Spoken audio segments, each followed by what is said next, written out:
สวัสดีตอนสวยวันนี้เพึ่งกลับมาฮอดลาวแขวงสวรรณเขตนครไกรสอนแขวงสวรรณเขตวันนี้ได้กลับมาถึงวัดวาอารามแล้วสถานที่เคยพักเศร้าเคยอยู่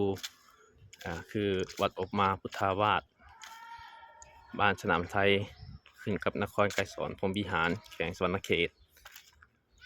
ฝนวันนี้ก็มีฝนตกลินแน่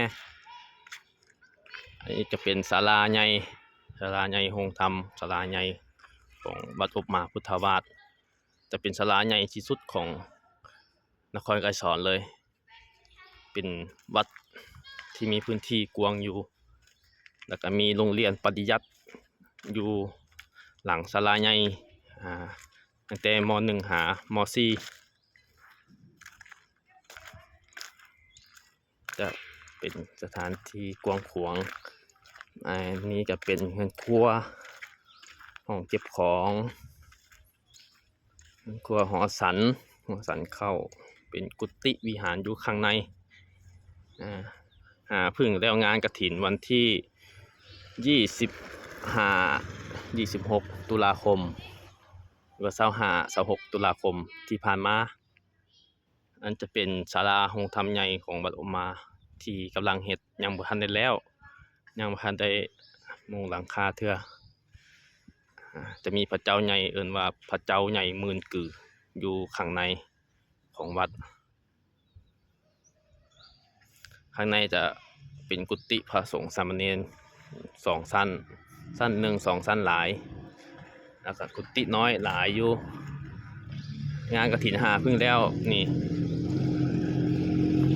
วันนี้ก็ได้มาฮอดมาถึงวัดอบมาเฮาก็สวยงามเห็นนกยอดท้อฟ้าแล้วอันนี้ก็เข้าไปข้างในของวัดจะไปเบิ่งพระเจ้าใหญ่หมื่นกือ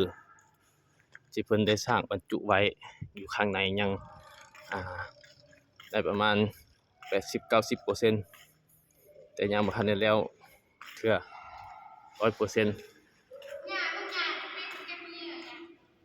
อันนี้ก็คือพระเจ้าใหญ่หมื่นกือ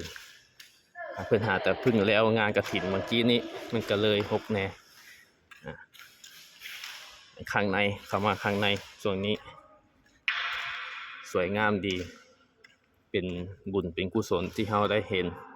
ได้ศรัทธาองค์ขาวสวยงามดี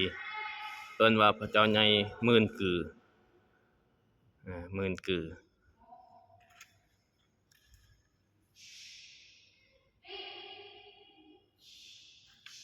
อันนี้ก็ข้างในของศาลาใหญ่ข้างในมันอยากเปียกน้ำฝนแน่มันเพราะว่ายังบ่ทันได้มุงหลังคายังบ่ทันได้แล้วศาลาใหญ่